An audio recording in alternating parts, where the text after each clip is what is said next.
ওকে, so আমাদের এরপরে আলোচ্য বিষয় হচ্ছে টাইপ অফ স্ট্রাকচারাল সিস্টেম।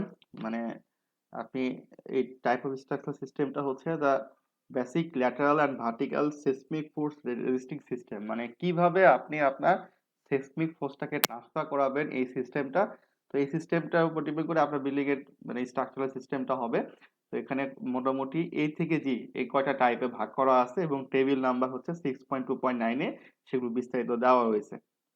এর ভিতরে অনেকগুলো আপনার মানে স্ট্রাকচারাল সিস্টেম আছে। আপনাকে তখন আপনি বিল্ডিং এ কিভাবে লোডটা ট্রান্সফার করাবেন তার উপর ভিত্তি করে এটাকে আপনাকে তখন বের করতে হবে। আহ, এরপরে দেখেন, the structure system to be used shall be in accordance with the seismic design category. তার মানে আপনি এই যে জিনিসটাকে চুজ করবেন এটা ডিপেন্ডস করবে অনেকটা কিন্তু সেসমিক ডিজাইন ক্যাটাগরির উপরে। আমাদের যে সেসমিক ডিজাইন ক্যাটাগরি তিনটা রয়েছে, বি, সি এবং ডি। আমি আগে ভিডিওতে এটা আলোচনা করছি। তো এটার উপর ডিপেন্ডস করে এখানে যখন এই টেবিলে এটা দেওয়া আছে, এটার উপর ডিপেন্ডস করে এটা অনেক কিছু ডিপেন্ড করবে। সাথে এই জিনিসের সাথে আপনাকে কয়টা টার্ম আছে, যেমন আপনি সেসমিক ডিজাইন ক্যাটাগরি দেখে ক্যাটাগরি দেখে আপনার এখানে তিনটা টার্ম হবে এনপি। এনপি মানে হচ্ছে নট পারমিটেড, মানে ওই সিস্টেমটা আপনি নিতে পারবেন না। এন এর হচ্ছে নট নো লিমিট, মানে আপনি নিতে পারবেন, কোনো সমস্যা নাই, কোনো হাইটে কোনো লিমিটেশন নাই, হাইটে কোনো রেস্ট্রিকশন নাই। বাট কিছু কিছু জায়গায় হাইটের রেস্ট্রিকশন আছে, যদি বিল্ডিং এর হাইট বাড়ে তাহলে আপনি ওই সিস্টেমটা নিতে পারবেন না। তো এগুলো নিয়ে আমরা এখন আলোচনা করব যে আমাদের কি কি স্ট্রাকচারাল সিস্টেমটা রয়েছে। এটা 6.2.19 দেওয়া আছে এই যে এখানে। তো প্রথম যে সিস্টেমটা সেটা হচ্ছে বিয়ারিং ওয়াল সিস্টেম। বিয়ারিং ওয়াল সিস্টেমটা হচ্ছে যে বিল্ডিং এর ওয়ালই হচ্ছে আপনার কি করবে, লোড ক্যারি করবে বা লোড ট্রান্সফার করবে আর কি। হ্যাঁ, এটাকে বলা হয় বিয়ারিং ওয়াল সিস্টেম। যদি এরকম হয় তাহলে সেখান থেকে আমাদেরকে নিতে হবে। দেখেন এই এই টেবিলটা আগে নিয়ে একটু কথা বলি। এই টেবিলের এই পাশে আপনার কি দেওয়া আছে, এই পাশে হচ্ছে আমাদের এই বিভিন্ন সেসমিক ফোর্স সিস্টেমটা দেওয়া আছে। আর আমাদের এই যে দেখেন রেসপন্স রিঅ্যাকশন ফ্যাক্টর, আমরা আগেও এটা আলোচনা করছি যে এই জিনিসটা আমাদের ওই যে সূত্রতে ইউজ করতে হয়। এবং সিস্টেম ওভার স্ট্রেন্থ ফ্যাক্টর, মানে আপনি স্ট্রেন্থটা বা লোডটাকে বাড়াবেন কিনা। ডিফ্লেকশন এমপ্লিফিকেশন ফ্যাক্টর, এটা ডিফ্লেকশন বের করতে আমাদের ইউজ করতে হয়। তো এই মানগুলা এখান থেকে আমাদেরকে নিতে হবে। আর এই জায়গায় দেওয়া আছে সেই হাইটের লিমিটটা, যে seismic design category B, C এবং ডি আপনার ক্যাটাগরি কোনটা পড়ছে তারপর দেখে আপনার এখান থেকে নিতে হবে। তো নর্মালি বি এবং সির জন্য খুব একটা সমস্যা হয় না। ডি এর জন্য বেশিরভাগ ক্ষেত্রে আমাদের দেখতে হয় যে এটা নট পারমিটেড। মানে নট পারমিটেড মানে কি, এএনপি মানে নট পারমিটেড, এনএন মানে নো লিমিট, করতে পারবেন, কোনো হাইটে কোনো সমস্যা নাই। আর কিছু কিছু জায়গায় হাইটের রেস্ট্রিকশন দেওয়া আছে যে এই হাইটের উপরে গেলে আপনি করতে পারবেন না, এখানে হাইটটা মিটারে দেওয়া আছে। তো দেখেন এখানে বিভিন্ন সিস্টেম কথা বলা আছে, যে স্পেশাল রেইনফোর্স কংক্রিট শেয়ার ওয়াল। আচ্ছা, আরেকটা কথা বলে রাখি, এসব জায়গায় দেখবেন তিনটা টার্ম থাকে, স্পেশাল, ইন্টারমিডিয়েট এবং হচ্ছে অর্ডিনারি, এরকম তিনটা টার্ম থাকে। তো এগুলো বেসিক্যালি হচ্ছে সিসমিক ডিটেলিং এর উপরে, যে আপনি কি কি মানে ডিটেলিং এখানে মেনটেন করতে হবে। এবং এগুলো নিয়ে আমাদের পরবর্তীতে ধরেন এই বিএনবিসির আমাদের হচ্ছে চ্যাপ্টার হয়তো বা 6-এর, তারপর চ্যাপ্টার 8-এ এবং চ্যাপ্টার 10-এ। 6-এ মনে হয় আপনি পাবেন হচ্ছে আরসিসি নিয়ে, 8-এ 8-এও এগুলো পাবেন এবং 10-এ মোটামুটি স্টিল রিলেটেড 10-এ পেয়ে যাবেন।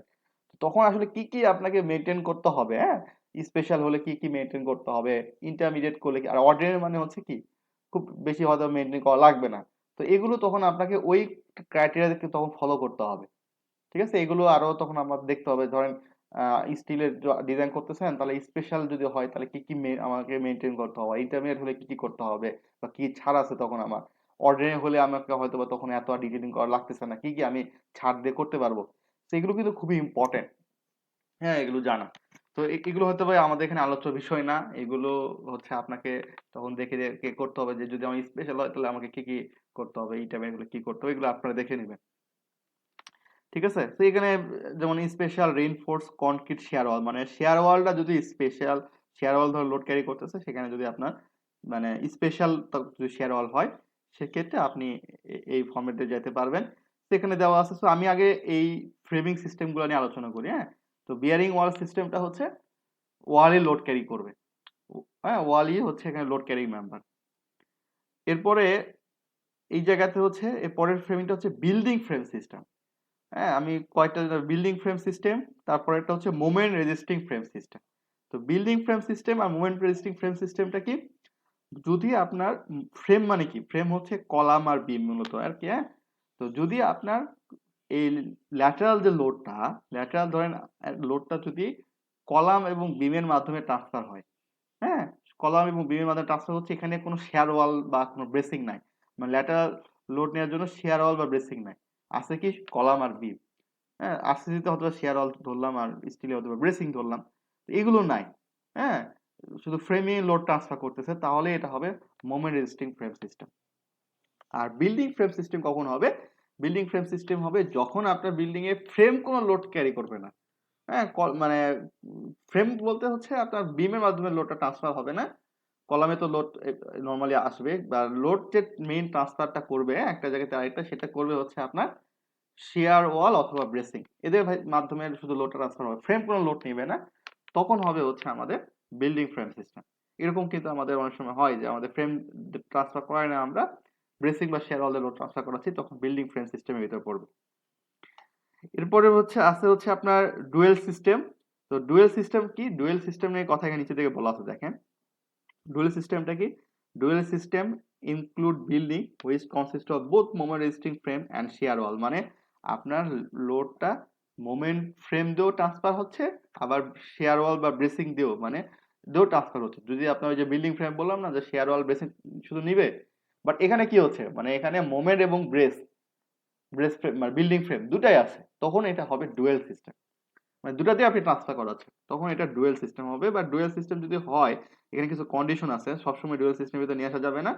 ডুয়েল ফ্রেমের ভিতরে দুইটা পার্ট আছে, ডি এবং ই, দেখেন এক ডি, ডিটা কোনটা, ডি হচ্ছে স্পেশাল মোমেন্ট ফ্রেম, মানে ফ্রেমটা কি হইতে হবে, মোমেন্ট ফ্রেমটা স্পেশাল হইতে হবে, হ্যাঁ, capable of resisting at least 25% of prescribed specific force, এবং ফ্রেমটাকে অবশ্যই 25% লোড অ্যাটলিস্ট নিতে হবে এবং স্পেশাল হইতে হবে, তাহলে এই ডি ভিতরে পড়বে। আর ই কোনটা, ই ভিতরে হচ্ছে ইর ফ্রেমিং, মোমেন্ট ফ্রেমিংটা হচ্ছে ইন্টারমিডিয়েট, আর 25% অবশ্যই তার ফোর্স নিতে হবে। তার মানে আপনি যে ফ্রেমিং সিস্টেমটা করছেন কলাম নিয়ে, এটা আপনার হচ্ছে স্পেশাল নাকি ইন্টারমিডিয়েট করবেন তার উপর ডিপেন্ড করে অবশ্যই 25% নিতে হবে, তাহলে ডি বা ই ভিতরে হবে। তো ডুয়েল সিস্টেম হলে অবশ্যই কিন্তু এগুলো চেক করতে হবে, যে আপনি ধরেন বিল্ডিং করছেন, ফ্রেম কি আসলে 25% নিতেছে কিনা, এটা আপনাকে তখন ইনশিওর করতে হবে ডুয়েল সিস্টেমে যদি আপনি ধরেন, ঠিক আছে। আচ্ছা, এরপরে হচ্ছে আমাদের আর যেগুলো আছে এগুলো খুবই অর্ডিনারি রেইনফোর্স কংক্রিট, এগুলো খুবই ইম্পর্টেন্ট না, আমাদের বেসিক্যালি ইম্পর্টেন্ট হচ্ছে এই কয়টাই। তো এখন ধরেন আমার একটা মোমেন্ট ফ্রেম, আমি একটা মোমেন্ট ফ্রেম চিন্তা করুন, মোমেন্ট ফ্রেমের ভিতরে যদি special steel moment frame, intermediate steel moment frame, ordinary steel moment frame, তো আমার কোনটা, আমি দেখেন ধরেন আমার স্পেশাল স্টিল মোমেন্ট ফ্রেম, আমি স্পেসিফিক ডিজাইন ক্যাটাগরি ডি হলে নো লিমিট, মানে এটা করতে পারবো। বাট ইন্টারমিডিয়েট আমি কখন তাহলে ধরতে পারবো, মোমেন্ট ফ্রেম ধরেন আমার হয়েছে, ইন্টারমিডিয়েট কখন হবে, যখন আমার বিল্ডিং এর হাইটের লিমিটটা এখানে বিএনবিসি তে 35 মিটার দেওয়া আছে, বাট এটা হবে হচ্ছে 11 মিটার। আর অর্ডিনারি স্টিল মোমেন্ট ফ্রেম আপনি সেসমি ডিজাইন ক্যাটাগরি ডি তে এটা নট পারমিট, মানে করতে পারবেন না, তখন তাহলে আপনি তাহলে কি করতে হবে, আপনাকে উপরের দিকে যাইতে হবে। ধরেন আপনি চাইতেছেন যে অর্ডিনারি করবেন, but sesame design category D, তাহলে আপনি এটা পারবেন না, নট পারমিট, তখন আপনাকে হয় ইন্টারমিডিয়েট, ইন্টারমিডিয়েট যদি না আপনার মানে করা যায়, হাইট লিমিটেশন থাকে, সেক্ষেত্রে যেমন হাইট লিমিটেশন 11 মিটার, মানে মোটামুটি 30 ফিটের মতো ধরলাম, বা 33 ফিট, না 35 ফিটের মতো, 35 ফিট, মানে এটা ফিটে, মানে 35 মিটার দেওয়া আছে তো এটা ফিট হবে, তো 35 ফিট ধরলাম। তো 35 ফিট ধরে আপনার একটা বিল্ডিং এর হাইট 40 ফিট, সেক্ষেত্রে আপনাকে তখন আর আপনি ইন্টারমিডিয়েটও করতে পারবেন না, স্পেসিফিক ডিজাইন ক্যাটাগরি ডি তে পড়ছে, আপনাকে তখন স্পেশাল করতে হবে। তো এইভাবে ধরলে তখন সেক্ষেত্রে আপনি তখন কি এবার আপনি ওই আর এর মান, ওভার স্ট্রেন্থ ফ্যাক্টরের মান, সিডির মান আপনি এখান থেকে নেবেন, ঠিক আছে। ধরেন আপনার এখন বিল্ডিং এক ধরেন এক ডিরেকশনে আপনার কি হয়েছে, বিল্ডিং ফ্রেম হয়েছে, তো বিল্ডিং মানে শেয়ার ওয়াল দিয়ে আপনি ব্রেসিং দিয়ে ট্রান্সফার করাচ্ছেন, ফ্রেম নিচ্ছে না, যেটা বেসিক্যালি আমাদের শেড বিল্ডিং গুলো বা আমাদের স্টিলে আমরা করি, তখন হচ্ছে কি হবে, যদি আপনার এই ব্রেসিংটা যদি কি হয়, কনসেন্ট্রিকলি ব্রেসিং হয়, মানে ধরেন কনসেন্ট্রিক ব্রেসিং কি এরকম, মানে একই ইয়াতে আছে, হ্যাঁ, এটা হচ্ছে কনসেন্ট্রিক ব্রেস, বা এরকম যদি ব্রেসিং থাকে, এটা হচ্ছে কনসেন্ট্রিক ব্রেস। আর ইসেন্ট্রিক ব্রেসটা হচ্ছে ধরেন আপনার এরকম ফ্রেম আছে, যদি এরকম করে দেন, তাহলে এটা হচ্ছে ইসেন্ট্রিক ব্রেস। তো যদি কনসেন্ট্রিক ব্রেস ফ্রেম হয়, তখন এখানে দেখেন হাইটের লিমিটেশন গুলো দেওয়া আছে যে আপনি অর্ডিনারি কখন ধরতে পারবেন, এই যে 11 মিটার।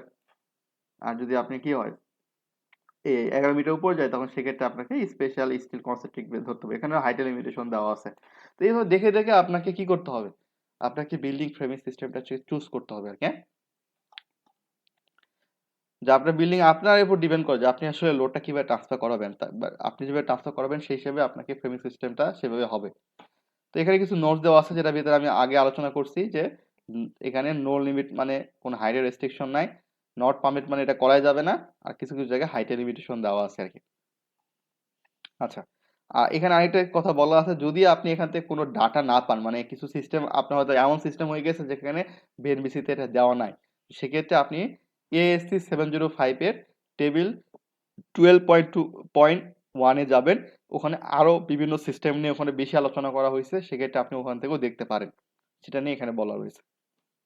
আচ্ছা, এখন আসেন হচ্ছে কম্বিনেশন অফ স্ট্রাকচারাল সিস্টেম, মানে কিভাবে ধরেন আপনি কি হয়েছে আপনি কি ধরেন বিল্ডিং এ তো ডিরেকশন দুইটা, তাই না? দুই দিক থেকে সেসমিক ফোর্স আসবে, মানে এরকম একটা বিল্ডিং, এদিকেও সেসমিক ফোর্স আসবে, এদিকেও সেসমিক ফোর্স আসবে।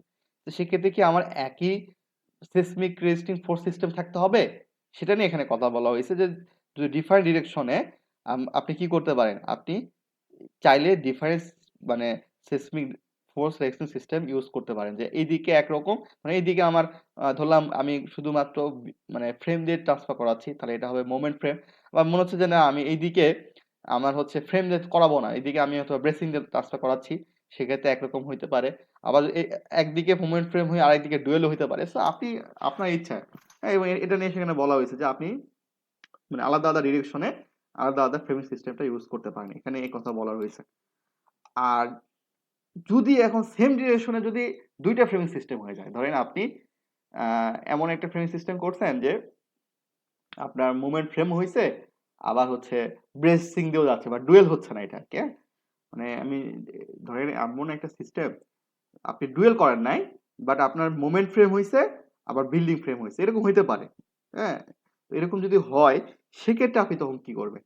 সেক্ষেত্রে এটা এখানে বলতেছে যে আপনি যে আর এর মানটা ইউজ করবেন, হ্যাঁ, এই যে স্ট্রিঞ্জার সিস্টেমটা নিতে হবে, মানে আর এর মানটা যে ইউজ করবেন, এই আর এর মানটা ধরেন যে সিস্টেমে আর এর মান কম সেই সিস্টেমে তখন আপনার মানে ওই আর এর মানটা আপনাকে তখন ডিজাইন ইউজ করতে হবে।